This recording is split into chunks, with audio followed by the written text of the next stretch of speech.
கிறிஸ்துவின் நாமத்தில் என் அன்பதிலையும் வணக்கங்களையும் தெரிவித்துக் கொள்கிறேன். இந்த சிஎஸ்ஐ தூத்துக்குடி ஆசிரியர் திருமண்டல ஆஃபீஸ் ஃபேமிலி கிறிஸ்துமஸ் விழாவில் உங்கள் எல்லாரையும் வரவேற்பதில் மிகுந்த சந்தோஷம் அடைகிறேன். அதில் தலைமையேற்று நடத்தி கொண்டிருக்கிற ஐயா ஜஸ்டிஸ் ஜோதிமணி ஐயா அவர்களையும் உங்களின் சார்பாகவும் என்னின் சார்பாகவும் வருக வருக என ஐயா அவர்களை வரவேற்கிறேன்.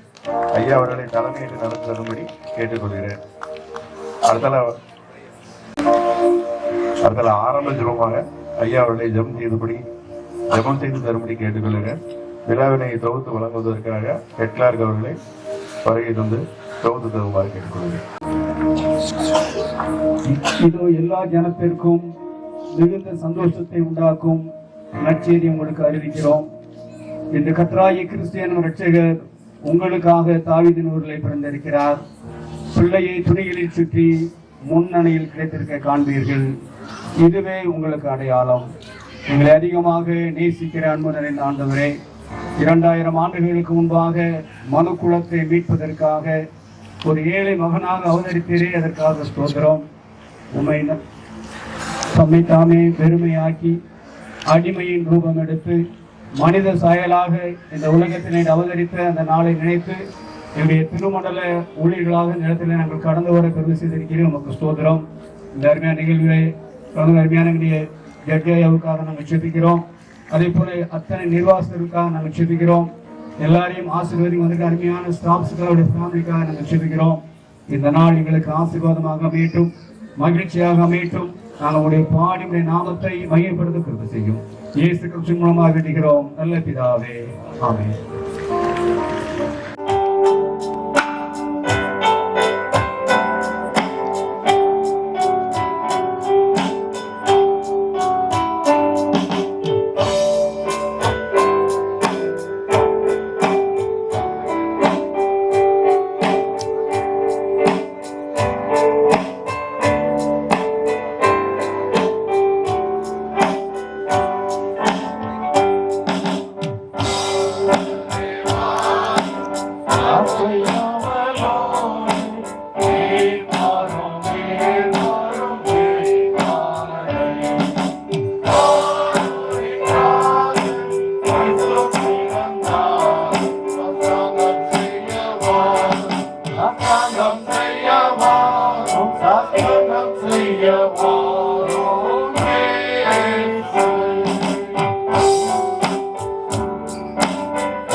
முழுமையான மாலை அழகிலே இந்த விழாவிற்கு தலைமை தாங்கி சிறப்பித்து தர வந்திருக்கும் நமது திருமண்டலத்தின் நிர்வாக அதிகாரி மாண்புமிகு நீதியரசர் ஜோதிமணி அவர்களே,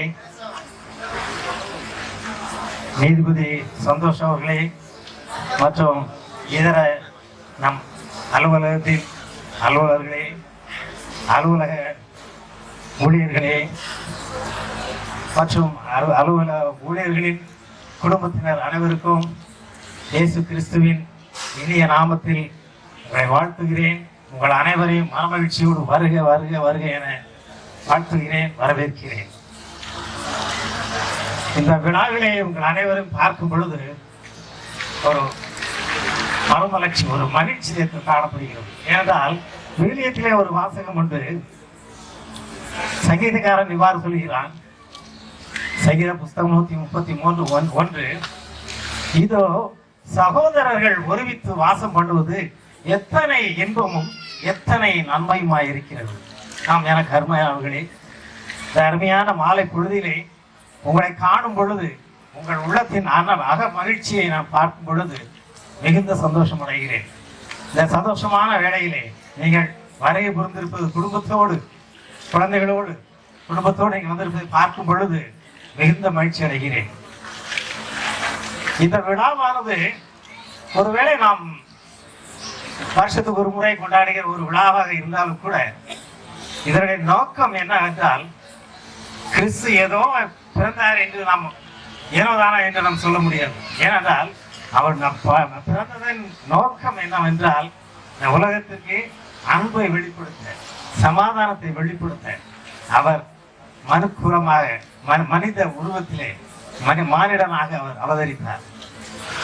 அந்த சந்தோஷம், அந்த அன்பு நம்முடைய குடும்பங்களிலும் நம்மிலும் நிலைத்திருக்க வேண்டும். அதைத்தான் 1 யோவான் 4ஆம் அதிகாரத்தில் கூட குறிப்பிடப்படுகிறது.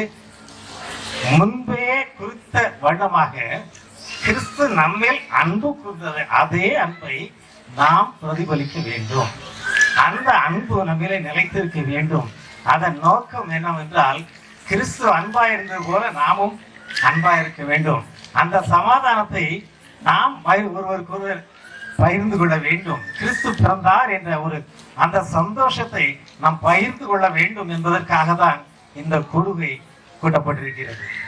ஆகையினாலே நீங்கள் நம்மள எத்தனை மனக்கசப்புகள் இருந்தாலும், பிரச்சனைகள் இருந்தாலும் கூட இந்த எல்லாவற்றையும் ஒருங்கிணைக்கிற ஒரு நிகழ்வாக இந்த நிகழ்வு அமைந்திருப்பதை குறித்து நான் சந்தோஷப்படுகிறேன். உங்கள் அனைவரையும் இதே சந்தோஷத்திலே, இதே அன்பிலே, இதே சமாதானத்திலே நாம் நிலைத்திருக்க வேண்டும் என்று உங்களை அனைவரும் கேட்டுக்கொண்டு, இந்த அருமையான தருணத்தை எனக்கு கொடுத்த அருமையான நமது அலுவலக ஊழியர்களுக்கும் மற்றும் அலுவலகத்தின் குடும்பத்தில் ஒவ்வொருவருக்கும் என் அன்பை தெரிவித்துக் கொண்டு, கொடுத்த வாய்ப்பிற்கு நன்றி கூறி நன்றி என்று கூறி இந்த அருமையாக இந்த நிகழ்ச்சிக்கு வருகை தந்திருக்கும் உங்கள் ஒவ்வொருவரையும் வரவேற்று விடைபெறுகிறேன். நன்றி, வணக்கம்.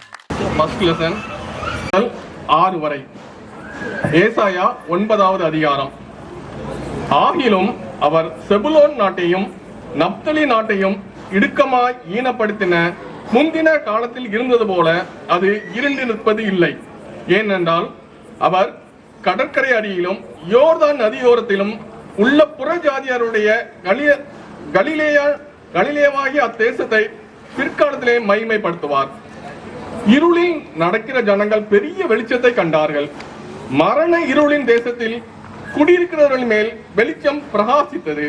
அந்த ஜாதியை திரளாக்கி அதற்கு மகிழ்ச்சியை பெருக பண்ணினீர். அறுப்பின் பண்டிகைகளை மகிழ்கிறது போலவும் கொள்ளையை பங்கிட்டுக் கொள்கிறதில் களியுறுகிறது போலவும் உமக்கு முன்பாக மகிழ்கிறார்கள். மீதியானியரின் நாளில் நடந்தது போல அவர்கள் சுமந்த நுகத்தடியையும் அவர்கள் தோளின் மேலிருந்த மிலாற்றையும் அவர்கள் ஆலோட்டியின் கோலையும் முறித்து போட்டீர். அமளியாய் யுத்தம் பண்ணுகிற வீரருடைய ஆயுதங்களும் இரத்தத்தில் புரண்ட உடுப்பும் அக்கினிக்கு இரையாக சுட்டரிக்கப்படும். நமக்கு ஒரு பாலகன் பிறந்தார், நமக்கு ஒரு குமாரன் கொடுக்கப்பட்டார். கர்த்தத்துவம் அவர் தோளின் மேல் இருக்கும். அவர் நாமம் அதிசயமானவர், ஆலோசனை கர்த்தா, வல்லமை உள்ள தேவன், நித்திய பிதா, சமாதான பிரபு எனப்படும் என்பது. Next special song, office staff ராக் ஆலாம் பெத்லஹேம். எழுந்து நின்று பாடுவோம்.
இரண்டாம் வேதபாகம் லூக்கா எழுதின சுவிசேஷம் 2ஆம் அதிகாரம் 1 முதல் 20 வசனங்கள் முடிய. லூக்கா 2ஆம் அதிகாரம் 1 முதல். அந்நாட்களில் உலகமெங்கும் குடிமதிப்பு எழுதப்பட வேண்டும் என்று அரசராயினால் கட்டளை பிறந்தது.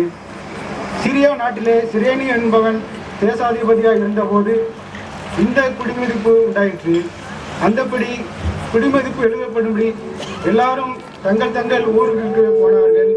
அப்பொழுது யோசேப்பும் தான் தாவீதின் வம்சத்தானும் குடும்பத்தானுமாய் இருந்தபடினாலே தனக்கு மனைவியாய் நியமிக்கப்பட்ட தற்போதையான மரியாளுடனே குடிமதிப்பு எழுதப்படும்படி கலிலேயா நாட்டிலுள்ள நாசரேத்தூரிலிருந்து யூதேயா நாட்டிலுள்ள பெத்லகேம் என்னும் தாவீதின் ஊருக்கு போனான். அவ்விடத்திலே அவர்கள் இருக்கையிலே அவளுக்கு பிரசவ காலம் நேரிட்டது. அவர் தன் முதற்பேலான குமாரனை பெற்று சத்திரத்திலே அவர்களுக்கு இடமில்லாதிருந்தபடினாலே பிள்ளையை துணியிலே சுற்றி முன்னணியிலே கிடத்தினாள். அப்பொழுது அந்த நாட்டிலே மேய்ப்பர்கள் வயல்வெளியில் தங்கி ராத்திரியிலே தங்கள் மந்தையை காத்து கொண்டிருந்தார்கள். அவ்வேளையிலே கர்த்தருடைய தூதன் அவர்களிடத்தில் வந்து நின்றான். கர்த்தருடைய மகிமை அவர்களை சுற்றிலும் பிரகாசித்தது. அவர்கள் மிகவும் பயந்தார்கள். தேவதூதன் அவர்களை நோக்கி, பயப்படாதிருங்கள், இதோ எல்லா ஜனத்திற்கும் மிகுந்த சந்தோஷத்தை உண்டாக்கும் நற்செய்தியை உங்களுக்கு அறிவிக்கிறேன். இன்று கர்த்தராகிய கிறிஸ்து என்னும் இரட்சகர் உங்களுக்கு தாவீதின் ஊரிலே பிறந்திருக்கிறார். பிள்ளையை துணியிலே சுற்றி முன்னிலையிலே கிடைத்திருக்க காண்பீர்கள். இதுவே உங்களுக்கு அடையாளம் என்றான். அந்த சனமே பரமசேனையின் திரள் தூதனுடனே தோன்றி, உன்னதத்தில் இருக்கிற தேவனுக்கு மகிமையும் பூமியிலே சமாதானமும் மனுஷர் மேல் பிரியமும் உண்டாவதாக என்று சொல்லி தேவனை துதித்தார்கள்.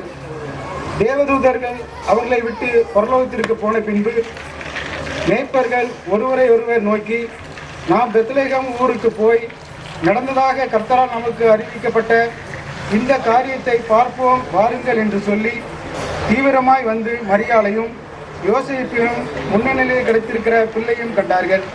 கண்டு அந்த பிள்ளையை குறித்து தங்களுக்கு சொல்லப்பட்ட சங்கதியை பிரசித்தம் பண்ணினார்கள்.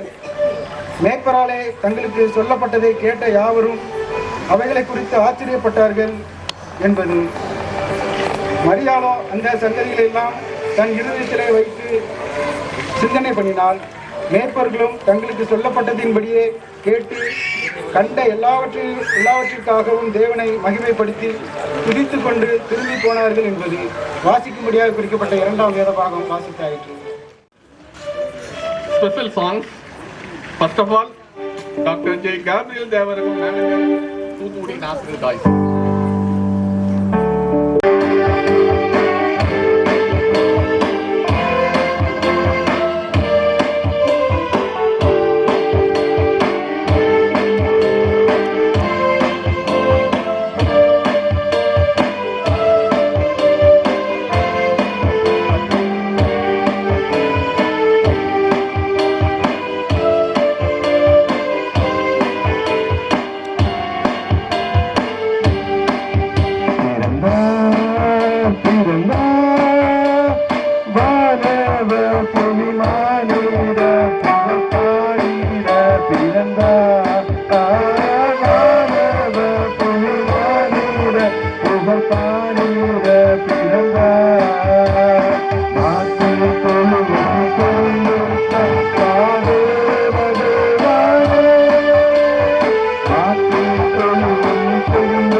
பிறந்தார் பிறந்தார் பாரில் இயேசு என்று பிறந்தார்.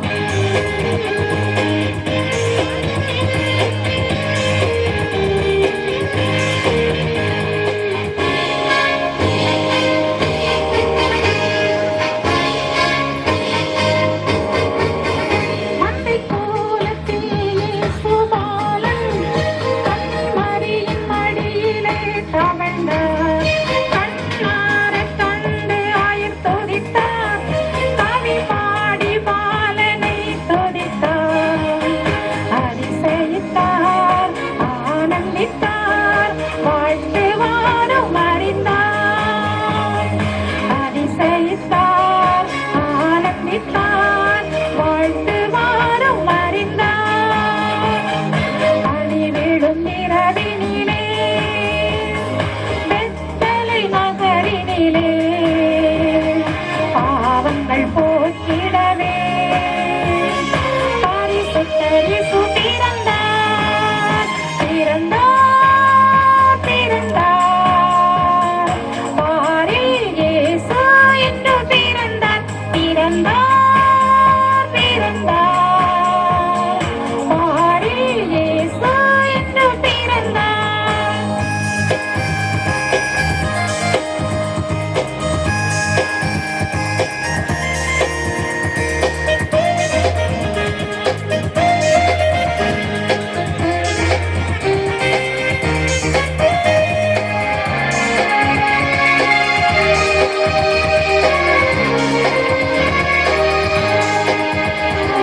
பாவம் நீக்க இவர் பிறந்தார்.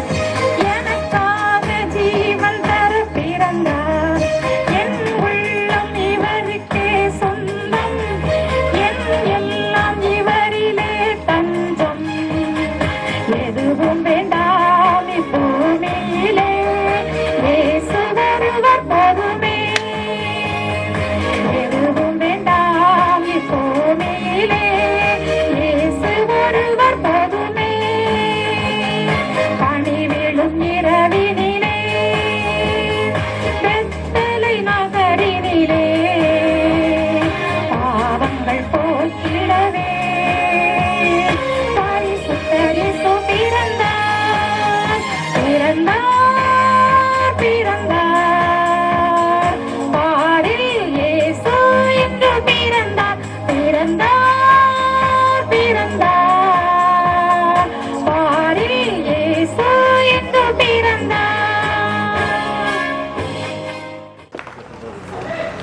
Third song, Mr. P. Robinson and Raffia.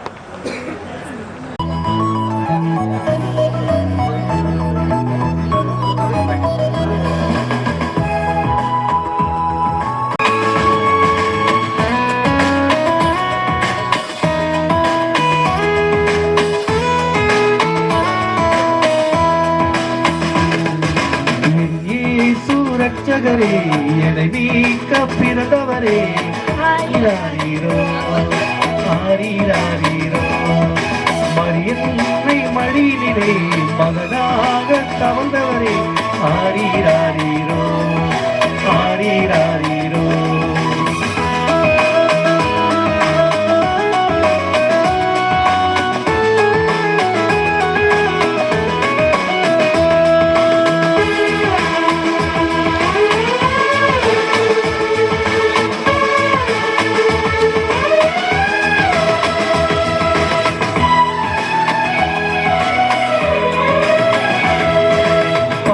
சாபம் போக்கிட வந்த மன்னவன் நீதானோ.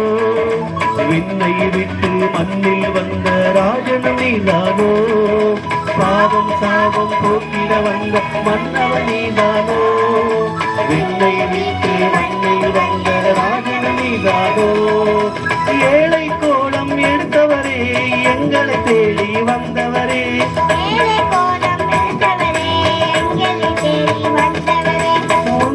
அன்பை என்றும் நினைத்து உள்ளம் மகிழ்ந்து தொங்கிடுதே. லல்லல்லாலல் லல்லல்லாலல் லாலல் லாலலா லல்லல்லாலல் லல்லல்லாலல் லாலல் லாலலா. என் இயேசு ரட்சகரே எளிமீக்க பிறந்தவரே ஆரீராரீரோ ஆரீராரீரோ மரியன்னை மடியினிலே மகனாக தவழ்ந்தவரே ஆரீராரீரோ ஆரீராரீரோ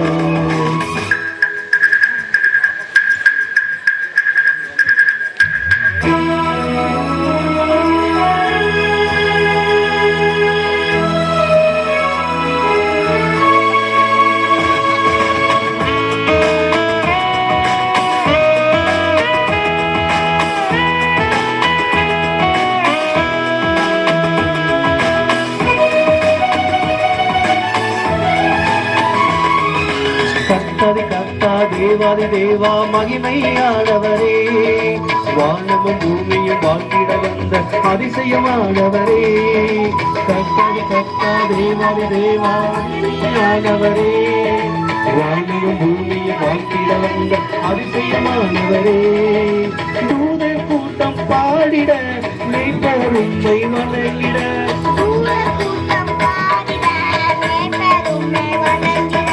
ஞானியரும்மை பதிந்து போட்டும் தேவபாலன் நீரல்லும்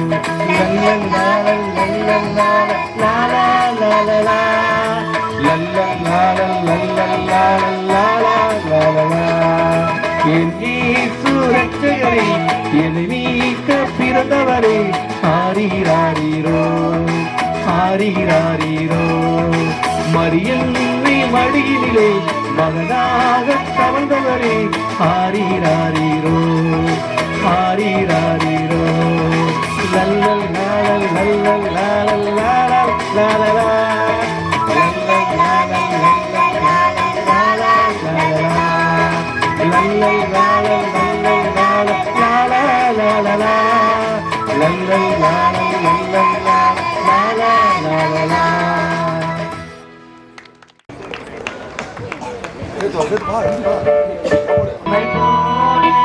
அன்பு செலுத்த யாரும் இல்லையே உம்மை போல் என்னை அரவணைக்க யாரும் இல்லையே உம்மை போல் என் மேல் அன்பு செலுத்த யாரும் இல்லையே உம்மை போல் என்னை அரவணைக்க யாரும் இல்லையே உமக்காக நான் மறிப்பேன் உமக்காக தான் வாழ்வேன் உமக்காக நான் மறிப்பேன் உமக்காக தான் உமக்காக நான் உமக்காக தான் உமக்காக நான் உமக்காக தான்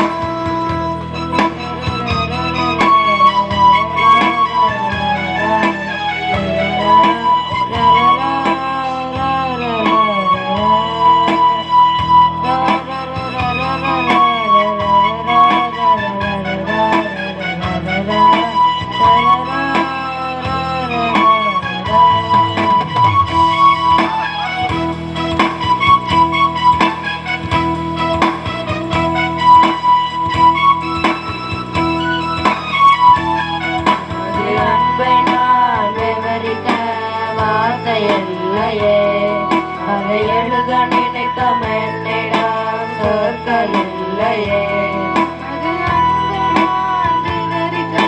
வார்த்தை இல்லையே அதை எழுத நினைக்கும் என்னிடம் சொற்கள் இல்லையே வாழ்வேன் உமக்காக நான் மறிப்பேன் உமக்காக தான் வாழ்வேன் உமக்காக நான் மறிப்பேன் உமக்காக தான் உமக்காக தான்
குறிப்பாக இன்றைய தினம்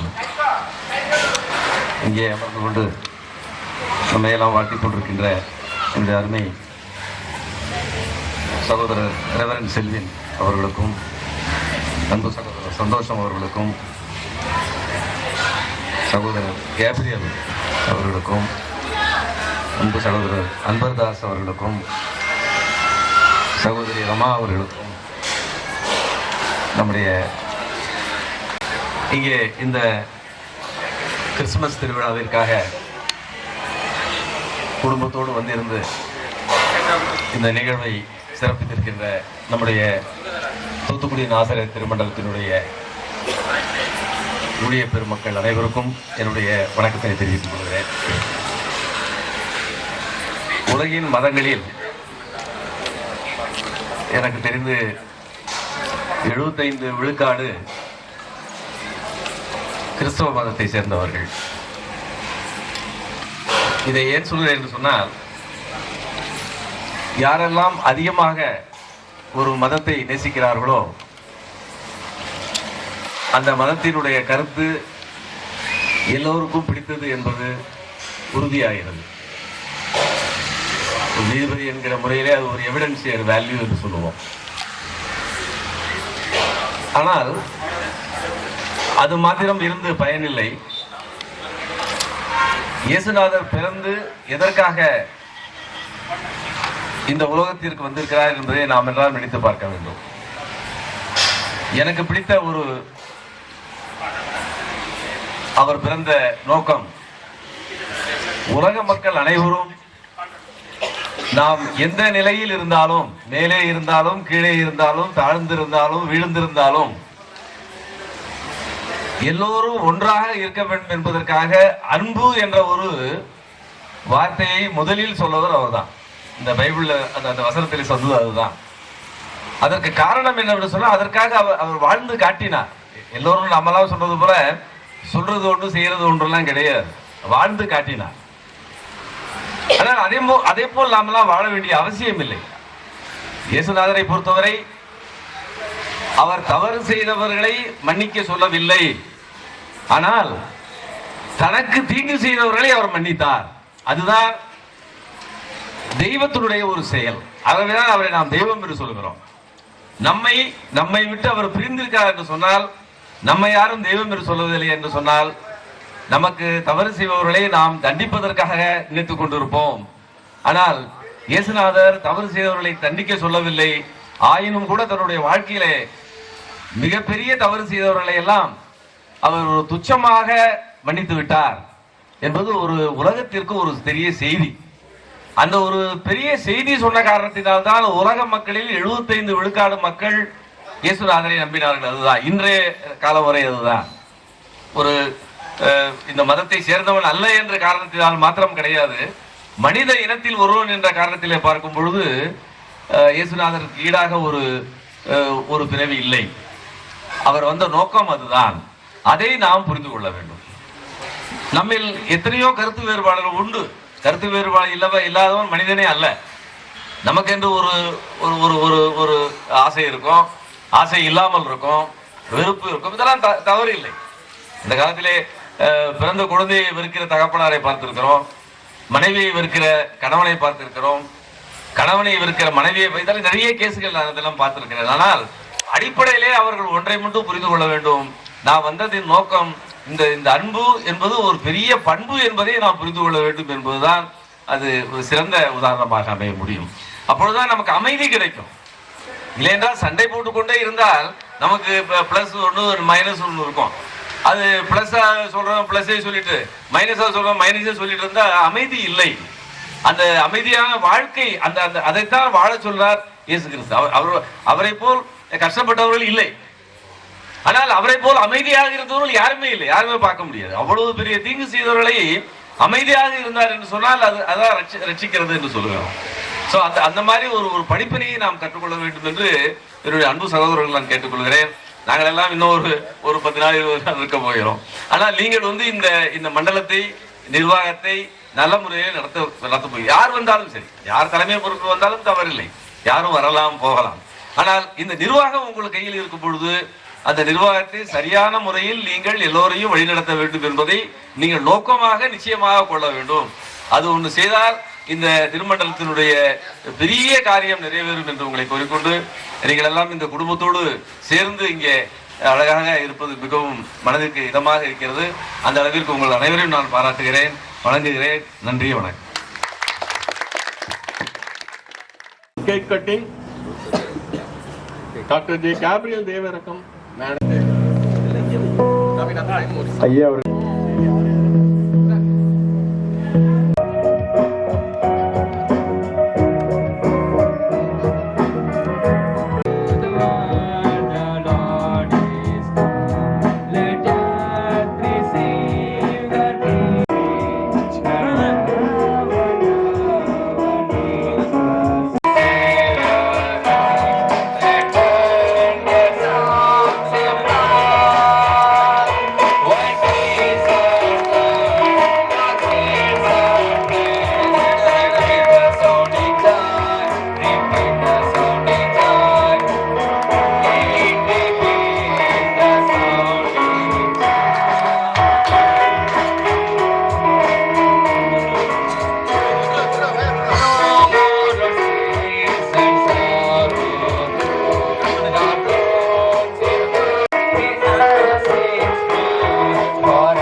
இயேசுவுக்குள் பிரியமானவரே, நம்முடைய திருமண்டல நிர்வாகி ஜோதிமணி ஐயா அவர்களே, நம்முடைய மேலாளர் அவர்களே, மற்றும் நம்முடைய யான் சந்தோஷம் ஐயா அவர்களே, அன்பதாஸ் ஐயா அவர்களே, 2 பள்ளியினுடைய மேலாளர்களும் யாவரையும் ஆண்டவராக இயேசு கிறிஸ்து நாமத்தில் அன்போடு வாழ்த்துகிறேன். இந்த நாளிலே உலகம் முழுவதும் இந்த அருமையான கிறிஸ்து பிறப்பின் பண்டிகை மகிழ்ச்சியோடு கொண்டாடக்கூடிய காலகட்டத்திற்குள்ளாக நாம் கடந்து வந்திருக்கிறோம். நான் யோசித்து பார்த்தேன், ஒரு மனிதர், ஒரு சாதாரண மனிதர் பிறந்த பிறப்பை இன்னைக்கு உலகம் முழுவதும் கொண்டாடுகிறது. அதற்கு என்ன காரணம் என்று சொல்லி யோசிப்போம் என்று சொன்னால் பல காரணங்களை சொல்லலாம். நான் 2 புஸ்தகங்களை வாசித்தேன். ஒன்று இயேசு காவியம், இன்னொன்று இயேசுவின் கவிதை. காவியம் வேறு, கவிதை என்பது புது கவிதை. இயேசு காவியத்தை எழுதியவர் நமக்கு தெரியும், கவிஞர் கண்ணதாசன். இயேசு கவிதை எழுதியவர் சேவியர் என்கிற ஒரு அருமையான ஒரு கத்தோலிக்க ஆதர். இந்த 2ஐயும் ஒப்பிட்டு தான் என்னுடைய துணைவியார் PhD பண்ணாங்க. அப்போ அதில் ஒரு சில காரியங்கள் என்னுடைய மனதை அதிகமாக தொட்டது. நான் அதை குறித்து தான் உங்களோடு கூட பகிர்ந்து கொள்ள உரிமை வரும். பைபிளில் வந்து வசனத்தை எடுத்ததை விட கவிஞர் கண்ணதாசன் சொன்ன அந்த இயேசு காவியத்திலிருந்து ஒரு 3-4 வரிகளை சொல்கிறேன். தத்துவ ஞானம் புத்துயிர் பெற்றது யூத நிலத்தினிலே, சத்திய வேதம் நின்று நிலைத்தது தரணியின் மீதிலே, எத்தனை உண்மை வந்து பிறந்தது இயேசு பிறந்ததிலே, இத்தனை நாளும் மானிடன் வாழ்வது இயேசுவின் வார்த்தையிலே. இதனுடைய கவிதையிலிருந்து ஒரு பகுதி, காவியத்திலிருந்து நான் யோசித்தேன். அதில் ஒரே ஒரு இது பண்ணி, எத்தனை உண்மை வந்து பிறந்தது இயேசு பிறந்ததிலே. இந்த ஒரு வாக்கியத்தை வைத்துதான் நான் உங்களோடு கூட 3 காரியங்களை பகிர்ந்து கொள்ள விரும்புகிறேன்.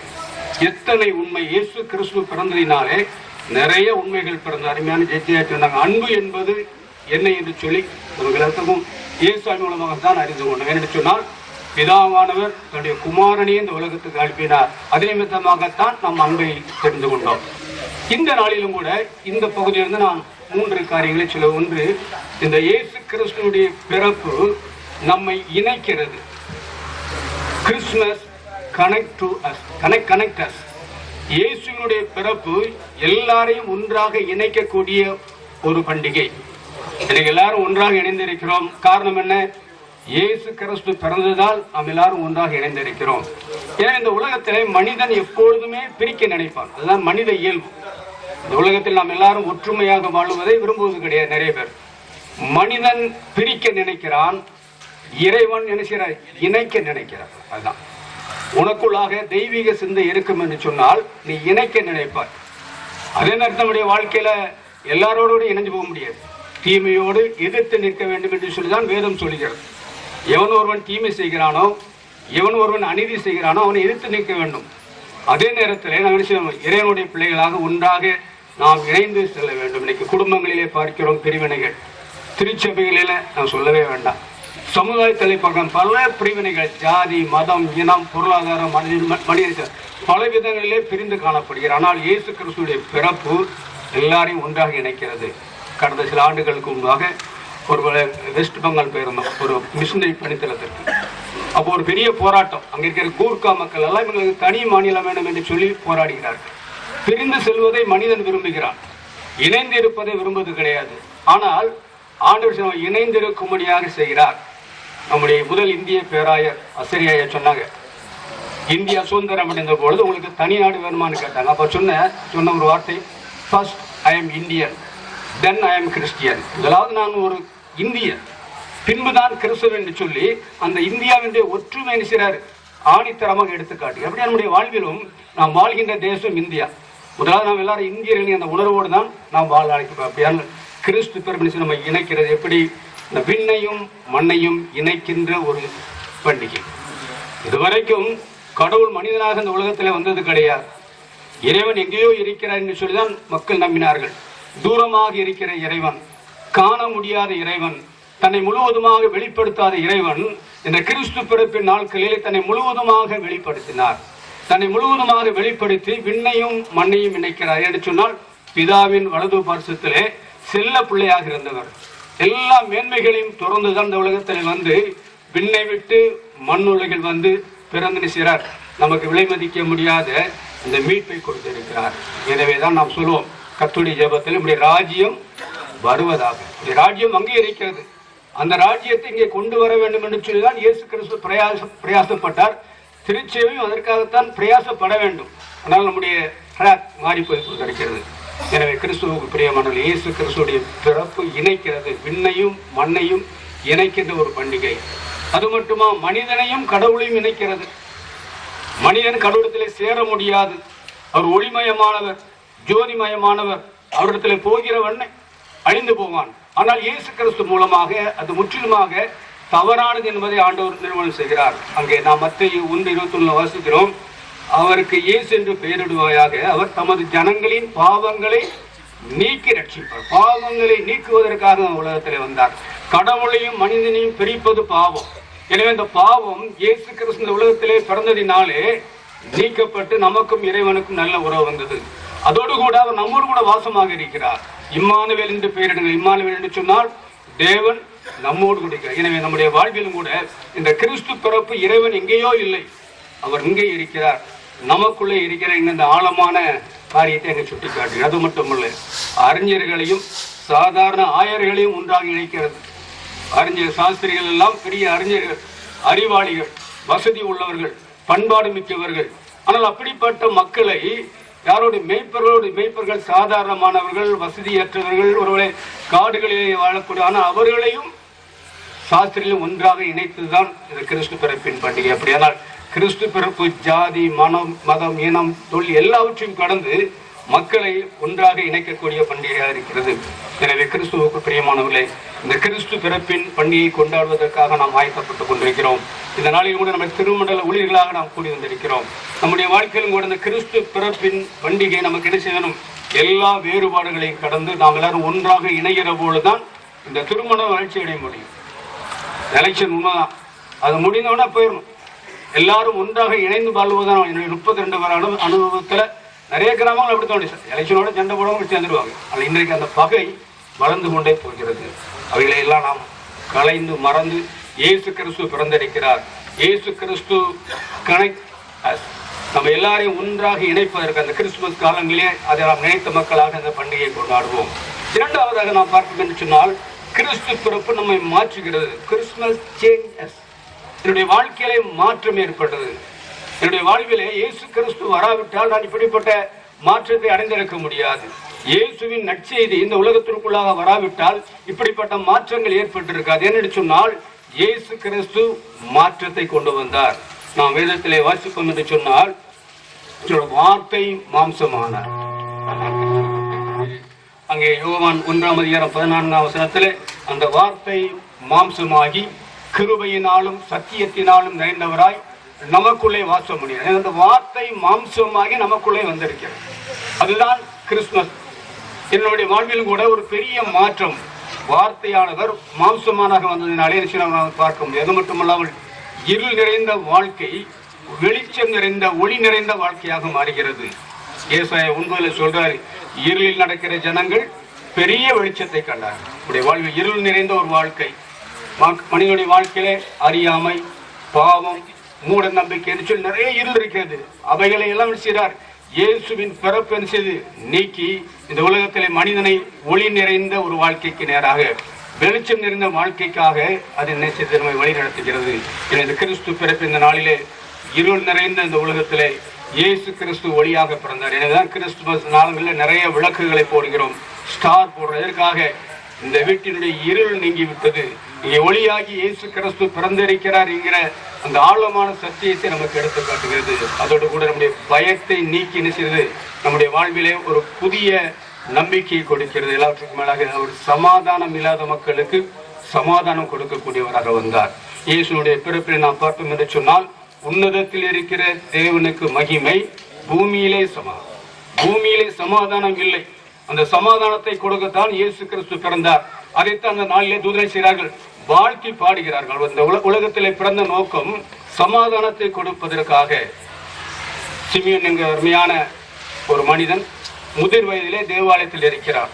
அவருடைய வாழ்க்கையிலே ஒரே ஒரு காரியம், மேசியாவை காண வேண்டும் என்று சொல்லி இயேசு கிறிஸ்துவாகி அந்த குழந்தையை கண்டபொழுது தன்னுடைய கரங்களில் ஏந்தி ஒரு பாடிய பாடல், ஆண்டவரே அந்த அடியேனை இப்பொழுது சமாதானத்தோடு போகவிடும். இதுவரைக்கும் நான் சமாதானத்தை காணவில்லை, ஆனால் அந்த குழந்தையாகி இயேசு கிறிஸ்துவை கண்டபொழுது எனக்குள்ளாக ஒரு சமாதானம், இனிமேல் நான் சமாதானமாக இந்த உலகத்தை விட்டு போவேன் என்று சொல்லி அங்க அந்த அருமையான பாடலை பாடுகிறார்.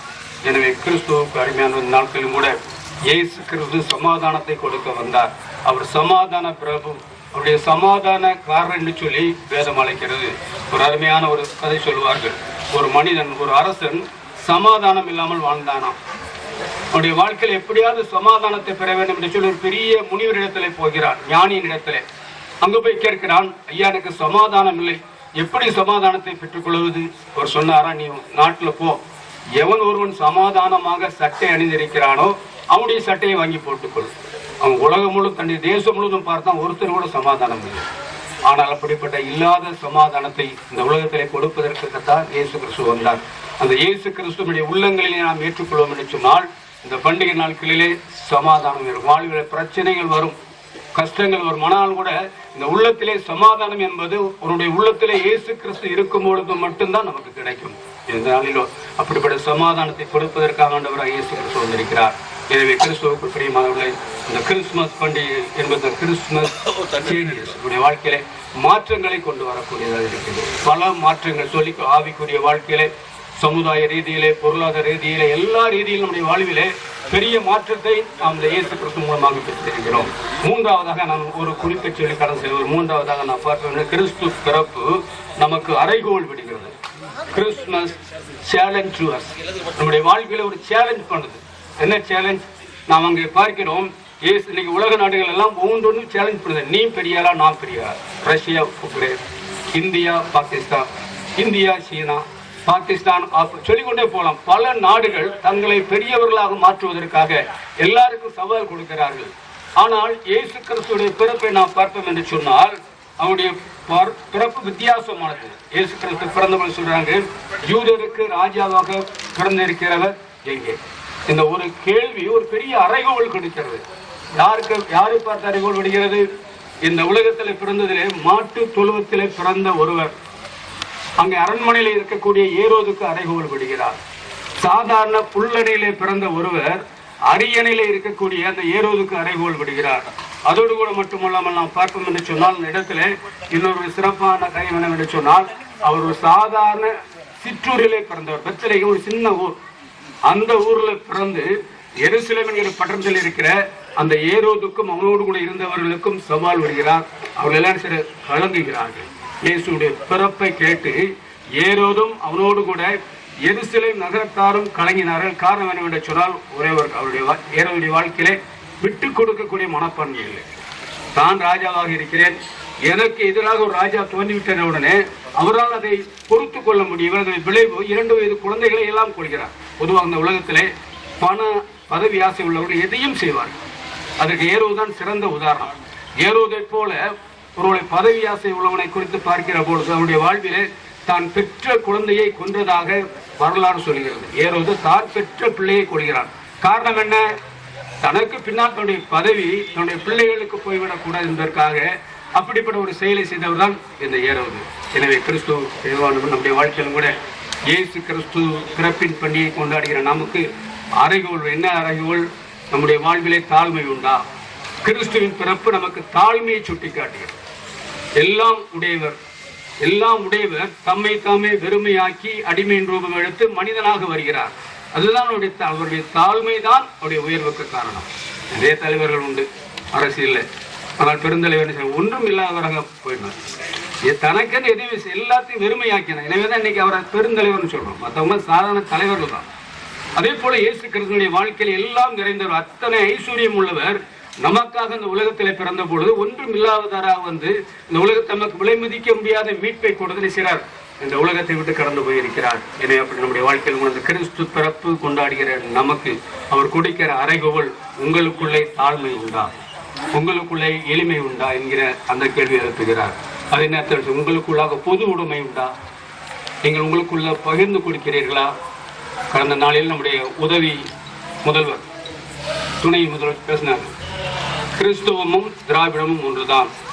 கிறிஸ்துவம் சொல்லுகிற அந்த உண்மையைத்தான் நாங்கள் செய்கிறோம். ஒரு சில கருத்து வேறுபாடு இருக்கலாம், ஆனால் நாங்கள் முழுக்க கிறிஸ்தவத்தின் அடிப்படையில் தான் செயல்படுகிறோம் என்று சொல்லி அழகாக ஒரு ஸ்பீச் கொடுத்தார். காரணம் என்ன? நம்முடைய வாழ்க்கையிலும் கூட இந்த கிறிஸ்துவம் என்பது நம்முடைய வாழ்க்கையில எல்லாருக்கும் எல்லாம் கிடைக்க வேண்டும். என்னென்று சொன்னால் இயேசு கிறிஸ்து பிறந்த பொழுது உள்ள மகிழ்ச்சி எல்லாருக்கும் கிடைக்கக்கூடிய மகிழ்ச்சி, அது எப்பொழுதும் கிடைக்கக்கூடிய மகிழ்ச்சி. அந்த மகிழ்ச்சிக்கு அளவே எல்லையில்லாத மகிழ்ச்சியை கொடுக்கக்கூடியவராக இருந்தார். இந்த அருமையான நாளில் கூட உங்களை அன்போடு வாழ்த்துகிறேன்.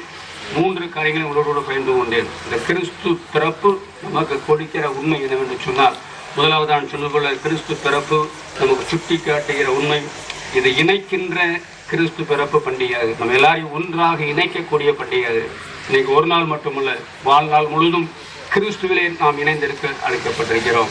2வது நம்முடைய வாழ்க்கையின் மூலம் மாற்றத்தை கொண்டு வர வேண்டும். இந்த கிறிஸ்து பிறப்பினுடைய வாழ்க்கையில மாற்றத்தை கொண்டு வந்த இயேசு கிறிஸ்து பிறந்ததால் தான் எனக்கு இந்த வாழ்க்கை, இயேசு கிறிஸ்து பிறந்ததால் தான் இந்த திருமண்டலம், அதனாலதான் நீங்கள்லாம் வேலை செய்யறீங்க, நானும் குருவானவர் இருக்க எல்லாம் இருக்கும். அப்படியே இயேசுனுடைய பிறப்பிலே நான் பெரிய மாற்றத்தை காண்கிறேன். 3வதாக அது அறைகோல் விடுகிறது. நம்முடைய வாழ்விலே ஏறுவதை போல இருக்க வேண்டாம், இயேசுவை போல தாழ்மையாக, எளிமையாக, உண்மையாக, நேர்மையாக இருப்போம் என்று சொன்னால் அது நம்முடைய வாழ்க்கையில் ஒரு பெரிய ஆசீர்வாதம். அப்படிப்பட்ட கிருபையை ஆண்டவர் நமக்கு கொடுத்து நம்மை வழிநடத்துவாராக. ஆகும். Christmas felicitation message by Justice John ஆடி சந்தோஷம். இந்த இனிய மாலை பொழுதிலே தூத்துக்குடி நாசரேத் திருமண்டல ஊழியர்களின் குடும்ப கூடுகை எங்களை அழைத்து கிறிஸ்துமஸ் செய்தியை கொடுப்பதற்காக அழைத்தமைக்கு உங்கள் அனைவருக்கும் எங்கள் அனைவரின் சார்பாக நன்றியும் வணக்கத்தையும் தெரிவித்துக் கொள்கிறேன். முக்கியமாக நமது அட்மினிஸ்ட்ரேட்டர் ஐயா அவர்கள், ஜஸ்டிஸ் ஜோதிமணி ஐயா அவர்களையும், இந்த கூட்டத்தை சிறப்பாக ஏற்பாடு செய்த மேனேஜர் கேப்ரியல் தேவா அவர்களுக்கும் மற்றும் நமது ஃபினான்ஷியல் அட்வைசர் நண்பர் ராஜ் வந்திருக்கிற கலாளர்கள் ஐயா இப்ப அழகாக பேசினார்கள். எல்லாரும் வந்து பாயிண்ட சொல்லிட்டாங்க. இப்ப நான் என்னத்தை சொல்றது நான் யோசிச்சுட்டு இருக்கேன். நான் பட் ஆனா வழக்கறிஞர் இருந்து நீதிபதியாக வேண்டும், அதே மாதிரி ஐயாவும் வழக்கறிஞராக இருந்து உயர்நீதிமன்றம், அந்த ஆங்கிள் பேசலாம்னு யோசிச்சேன். அந்த கோணத்திலே கிறிஸ்துவை நாம் எப்படி பார்க்கலாம்னு. கிறிஸ்து பிறப்பு ஐயா சொன்னாங்க. இப்ப சமயத்துல அவர் பிறந்த சமயத்துல ஒரு கொடுங்கோல் ஆட்சி நடந்து கொண்டிருந்தது. அது யாருன்னு உங்களுக்கே தெரியும். ஏரோது ராஜா அப்ப ஆண்டுகிட்டு இருந்தாரு. அவருக்கு மேல யாரோ ஒருத்தர் கிறிஸ்து பிறந்துட்டாருன்னு சொல்லி அவருக்கு தெரிய வந்த உடனே அவரு ரொம்ப கோபம் அடைஞ்சு என்ன பண்ணாரு, எத்தனையோ சின்ன பிள்ளைகளை கொண்டுட்டார். எவ்வளவோ ஆயிரக்கணக்கான சின்ன பிள்ளைகளை, குழந்தைகள் கொல்லப்பட்டாங்க. இருப்பினும் இயேசு வந்து அந்த இதிலிருந்து தப்பித்து தன்னுடைய பெற்றோர்கள் மூலமாக தப்பித்து அவர்கள் வந்தார்கள். ஆனா அந்த கொன்ற இது இந்த பழக்கம்லாம் இன்னும் இருந்துகிட்டு தான் இருக்கு. அன்னைக்கு ஆரம்பிச்சது இன்னைக்கு வரைக்கும் முடியல. பல்வேறு கோணங்கள்ல குழந்தைகள் தொந்தரவு செய்யப்படுகிறார்கள். பாலியல் தொந்தரவுகள், குழந்தை தொழிலாளர், அந்த மாதிரி வாண்டட் லேபர், சின்ன பிள்ளைகள் போய் ஹோட்டல்லையும் அது இதுலையும் வேலை இன்னும் தொடர்ந்துட்டு இருக்காங்க.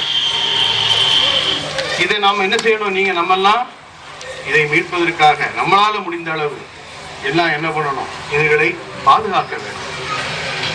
அடுத்தபடியாக நான் சொல்லிக் கொள்வது என்னவென்றால், he was a defender of children. அப்படின்னா சிறு பிள்ளைகளுக்காக அவர் வாதாடினார். அவர் சிறு பிள்ளைகளுக்காக இருந்த ஒருவர். ஏன்னா அவர்கிட்ட சின்ன பிள்ளைகளை கூட்டிட்டு ஆசீர்வாதம் வாங்குறதுக்கு வருவாங்க. சீஷர்கள் என்ன செய்வாங்க? தடுப்பாங்க. என்னது இதை போட்டு இவங்களெல்லாம் வச்சுக்கிட்டு சும்மா சும்மா எல்லாரையும் கூப்பிட்டு சிறு பிள்ளைகளை என்ன சரி வர விடுங்க, அவருடைய என்னுடைய ராஜ்யம் அவருடைய. கரெக்டாக சொல்றாரு. பைபிள் நல்லா படிச்சிருக்காரு. Very good. எனவே அப்படிப்பட்ட ஒரு கடவுள் அவர். He was a defender of children. அதே மாதிரி அடுத்தாப்புல வாழ்க்கையில டிசேபிள்டு, மாற்றுத்திறனாளி, அவங்களையும் அவர் டிஃபெண்ட் பண்ணார். குஷ்டரோகிகளை குணப்படுத்தினார். வாதை நோயால் பாதிக்கப்பட்டவர்களை குணமாக்கினார். எத்தனையோ பேர் இப்படி பைபிள் எடுத்து பார்த்தீங்கன்னா அது நிறைய உதாரணங்கள் இருக்கிறது. சொல்லுவாங்க, உமக்கு ஒருத்தர் சொல்லுவாரு, என்ன சொல்லுவாரு? குஷ்டரோகி, கர்த்தாவே என்ன சொல்லுங்க, நீங்க என்ன சொல்லணும்? முழங்கால் படிட்டு உமக்கு சித்தமானால் என்னை சொஸ்தமாக்கும். ஆமா, எனக்கு சித்தம் இருக்குது, உன்னை நான் சொஸ்தமாக்குகிறேன். So he was a defender of people, மக்களோடு டிபெண்ட் பண்ணாங்க. அடுத்தது அன்டச்சபிள்ஸ், நம்ம வந்து சமாரியர்கள் வந்து ரொம்ப, அதாவது அந்தந்த காலகட்டங்கள்ல அவங்க ரொம்ப தாழ்த்தப்பட்ட ஒரு சமுதாயத்தை சேர்ந்தவர்கள் தான் எல்லாரும். ஆனால் இவர் வந்து யாரு? இயேசு எந்த இனத்தை சேர்ந்தவர்? யூத இனத்தை சேர்ந்தவர். இருந்தாலும் அவர்களையும் இந்த சமாரிய பெண்ணை அந்த இதிலே பார்த்து அவருக்கு ஒரு இது பண்ணி ரட்சிப்பு உண்டாகும்படி அவர் செய்தார். So he was a defender of untouchables. அடுத்தது பெண்களுக்கு அவர் வாதாடினார். எப்ப? எந்த இன்சிடென்ட்? ஒரு வாழ்க்கையில் தவறி போன ஒரு பெண் வந்து இது பண்ணும் பொழுது அதை சுத்தி இருந்த பாவத்தில் அதையும் he was a defender of women. Minority இப்ப நம்ம எல்லாம் மைனாரிட்டிஸ் அந்த நாட்டில் அவருக்கே டிபெண்ட் பண்ணாரு, அவர்களுக்காக வாதாடினார். பயப்படாதீர்கள் சிறுமந்தையே, உங்களுக்கு ராஜ்யத்தை கொடுக்க உங்களுக்கு தான் பிரியமாய் இருக்கிறார். மைனாரிட்டிஸுக்காக அவர் வந்து ஏதோ பண்ணார், எவ்வளவோ பண்ணியிருக்கிறார். He defended senior citizens. வயோதிபர்களுக்கு அவர் எவ்வளவோ டிஃபெண்ட் பண்ணியிருக்கார். இங்க சீமோன் வீட்டில் வந்து அவர் சீமோனுடைய மாமியார் என்ன பண்ணியிருக்காங்க, அவங்க ரொம்ப சிக்கா இருக்கும் போது இவர் போய் அவங்கள அந்த வயசுல இருந்ததுனால இவர் அவங்க வீட்டுக்கு போய் அந்த அம்மாவை குணப்படுத்தி இருக்கிறார். அதனால நம்ம என்ன சொல்லலாம், he was a ஒரு டிஃபென்ஸ் லாயர் மாதிரி இருந்திருக்கிறாரு. குற்றவாளிகளுக்காக தண்டனை, குற்றவாளிகளுக்காக அவர் என்ன பண்ணியிருக்காரு, ஒரு லாயர் மாதிரி அவர் எல்லாரையும் டிபெண்ட் பண்ணியிருக்காரு. அவர் ஒரு ஹியூமன் ரைட்ஸ் ஆக்டிவிஸ்டா இருந்திருக்கார். மனித உரிமைகளுக்காக போராடிய ஒரு மனிதனா இருக்கார் நம்முடைய இயேசு. எனவே அவர் எல்லா மக்களையும் என்ன பண்ணியிருக்காரு, அவர் டிபெண்ட் பண்ணி அவர் நல்ல ஒரு பெயரோடு கூட இருந்திருக்கிறார். ஒரு நகைச்சுவையை நான் சொல்ல விரும்புகிறேன். மோட்சத்துக்கும் நரகத்துக்கும் இடையே ஒரு சின்ன இது நடந்துதான். ஒரு இடையில ஒரு இடம்னு வைங்களேன், நோ மேன்ஸ் லேண்டுன்னு வாங்க, மோட்சமும் நரகமும். அப்ப வந்து அங்க ஒரு கேப் கிடந்தது, அங்க ஒரே ஒரு சேர் இருந்தது. அதை யாரும் எடுக்கக்கூடாது, அந்த சேர் வந்து அங்கதான் இருக்கணும், அதை இடம் இருக்கக்கூடாது.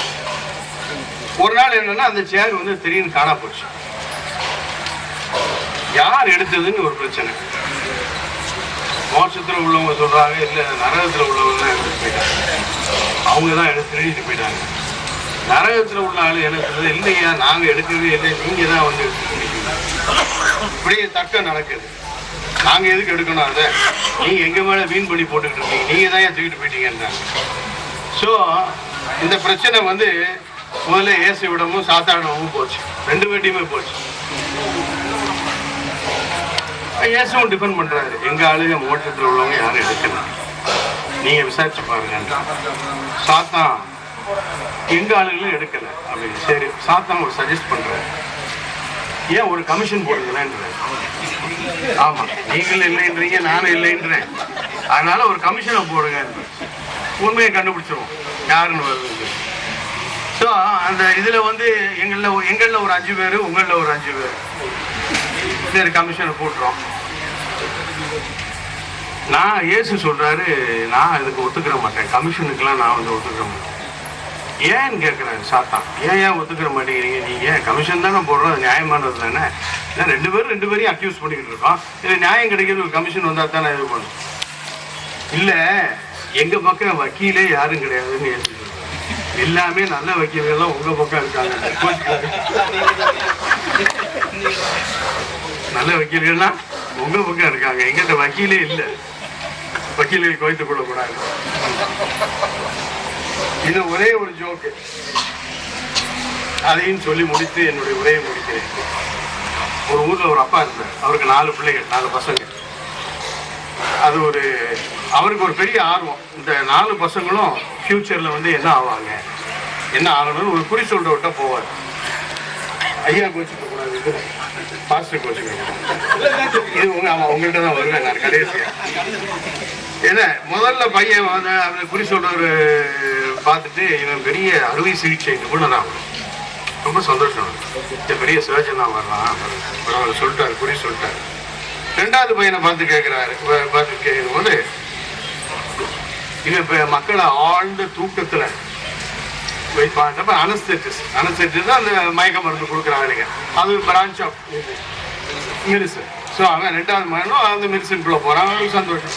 மூணாவது பையனை பார்த்து என்ன இவன் என்னவா வருவான், இவன் பெரிய பேச்சாளராக வருவான், இவன் பேச்சு திறமையில உண்மையை பொய் ஆக்குவான், பொய்யை உண்மையாக்குவான், ரெண்டு மாதிரி செய்வான் அப்படின்றாரு. ஓகே, அவர் அதுல மூன்றாவது. கடைசி பையன் நாலாவது பையன்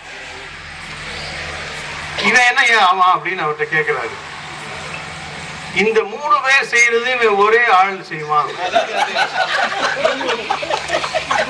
அப்பாவுக்கு புரியாம என்னடா இது இப்படி சொல்றாரு, பெரிய ஆளா 3 பேர் செய்யறான். அப்ப யோசிப்பாரு, இவன் என்னவா ஆவான், பிரசங்கியாராகி பிரீச்சராகி.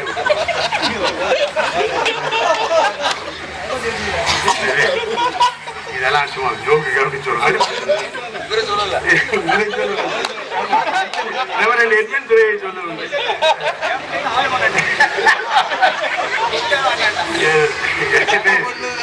எல்லாரும் அதனால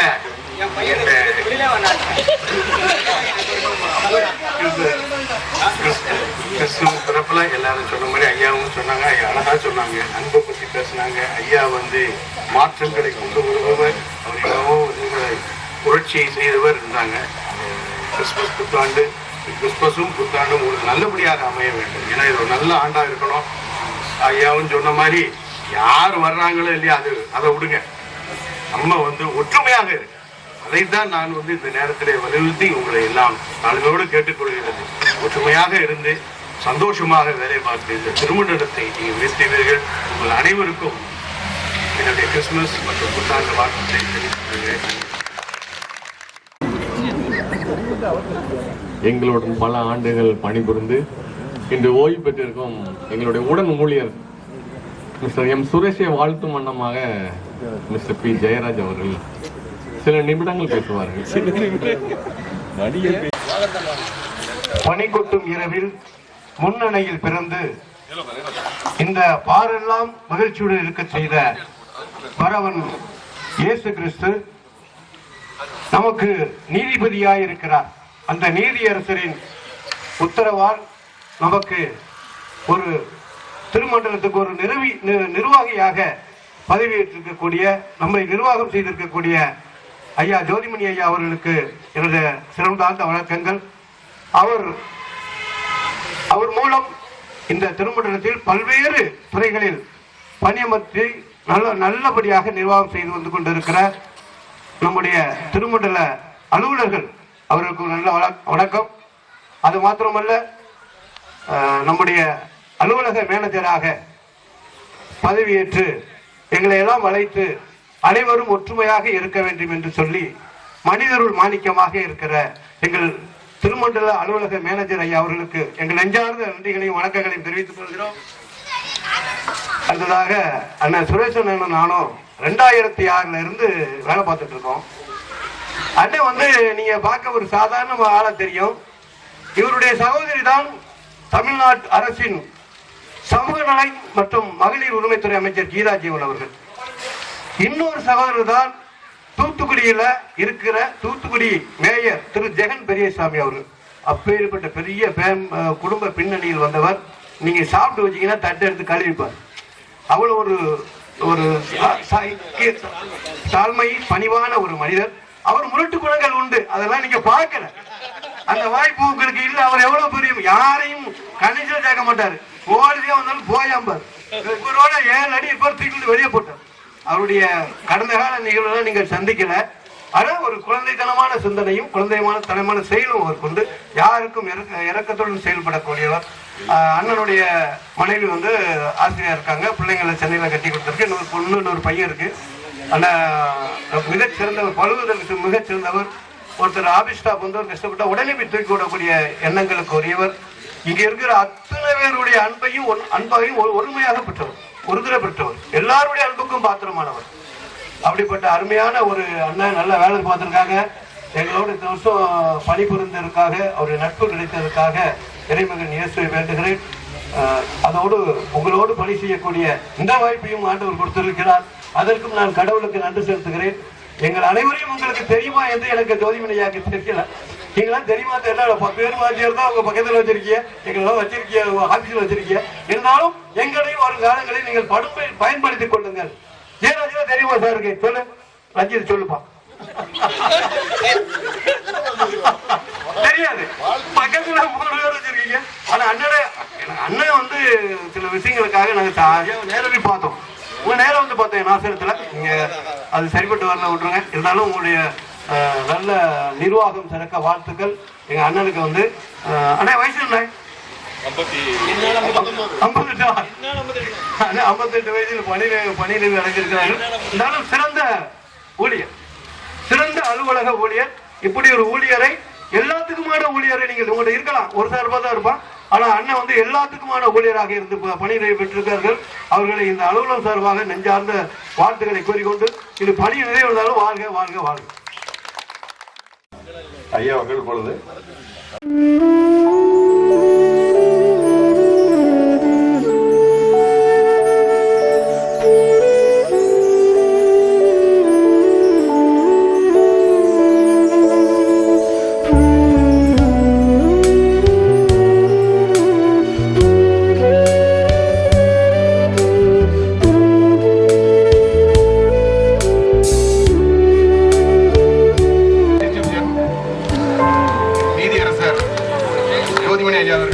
திருமண்டல அலுவலக ஊழியர்களுக்கு இப்பொழுது பரிசளித்து கௌரவிப்பார்கள்.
நம்மளது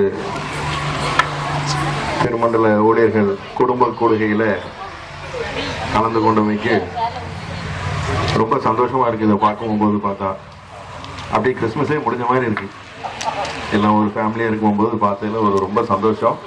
தொடர்ந்து இதே போலவும் இதே மாதிரி ஃபேமிலியா நீங்க ஒவ்வொரு டைமும் ப்ரோக்ராம் கண்டக்ட் பண்ணணும், இதே சந்தோஷத்தோட கண்டக்ட் பண்ணணுங்கிறது என்னோட தாழ்மையான வேண்டுகோள். எப்பவுமே இதே மாதிரி நீங்க பண்ணணும். பண்ணுவீங்களா? தேங்க்யூ. இந்த விழாவினை தலைமையேற்று நடத்தி கொடுத்து சிறப்பித்து கொடுத்த ஐயா மாண்புமிகு நீதியரசர் ஜோதிமணி ஐயா அவர்களுக்கு என்னோட முதற்கண் நன்றியை தெரிவித்துக் கொள்கிறேன். இதுக்கு உறுதுணையாக இருந்த ஜான் சந்தோஷம் ஐயா, election officer number 2 retired judge ஐயா அவர்களுக்கும் என்னோட மனமார்ந்த நன்றியையும் வாழ்த்துக்களையும் தெரிவித்துக் கொள்கிறேன். அடுத்தால செல்வின் ஐயா,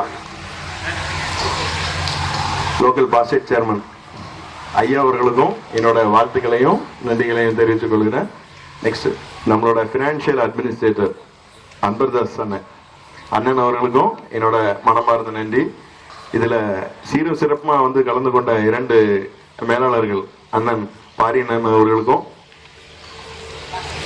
மேடம் ரம மேடம் அவர்களுக்கும் என்னோட வாழ்த்துக்களையும் நன்றிகளையும் தெரிவித்துக் கொள்கிறேன். சிறப்பாக இசையமைத்து கொடுத்த இசைக்குழு அவர்களுக்கும் என்னோட நன்றி மற்றும் என்னோடு உடன் வந்திருக்கும் எனது பள்ளியினுடைய துணை முதல்வர் திரு காட்டன் அவர்களுக்கும் ஆசிரியர்கள் அவர்களுக்கும் என்னோட நன்றியை தெரிவித்துக் கொள்கிறேன்.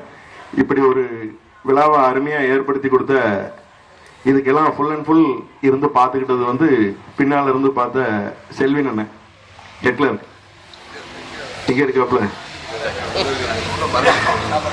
அவருக்கும் என்னோட நன்றியை தெரிவித்துக் கொள்கிறேன். இதுல இப்படி ஒரு ஃபங்க்ஷனை வைக்கணும்னு சொல்லி ஐடியா கொடுத்தது யாருன்னா என்னோட தம்பி, எனது சகோதரர். ஏன்னா இதை பத்தி பேசிக்கிட்டு இருக்கும்போது அவன் தான் சொன்னா, இல்ல நம்ம இப்படி உள்ள வச்சோம்னா ஒரு ஃபேமிலியாவே தெரியாது, ஒரு வெளியில வச்சு நம்ம ஒரு ஃபங்க்ஷனை கண்டக்ட் பண்ணோம்னா தான் ஒரு ஃபேமிலியா நல்லா இருக்கும், ஒருத்தருக்கு ஒருத்தர் ரொம்ப சந்தோஷமா போகும் அப்படின்னு சொன்னான். ஸோ இப்படி ஒரு ஐடியா கொடுத்த எனது தம்பிக்கும் என்னோட நன்றியை தெரிவித்துக் கொள்கிறேன்.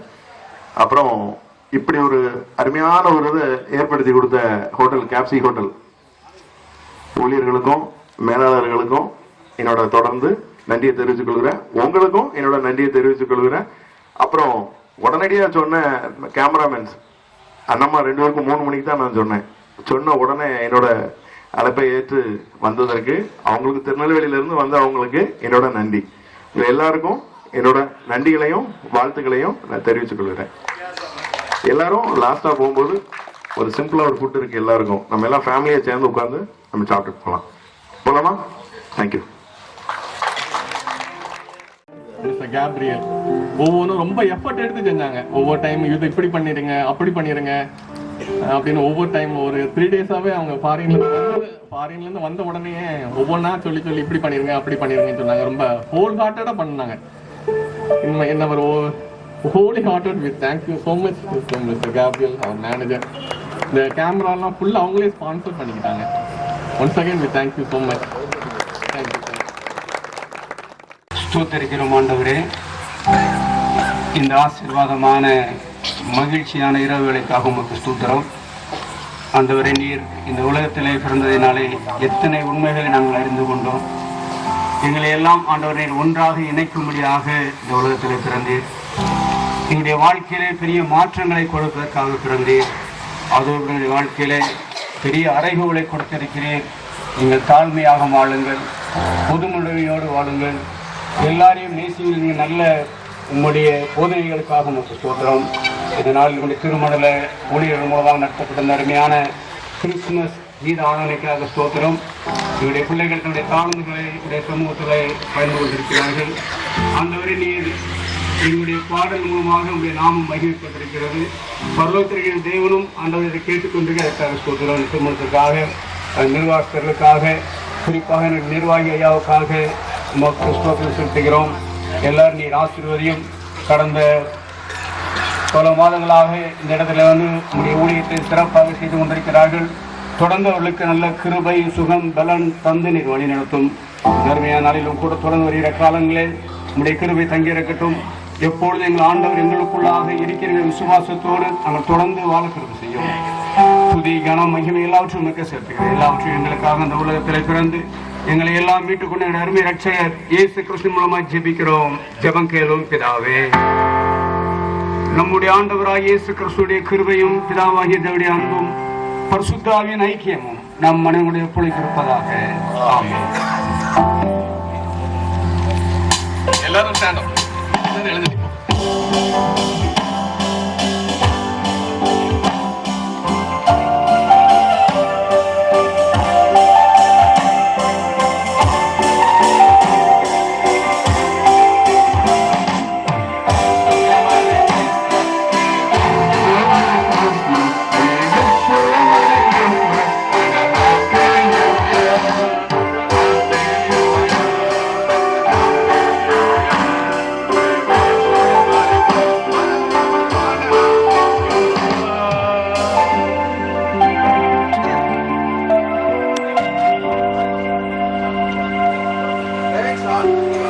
Happy Christmas to everyone. Thank you so much.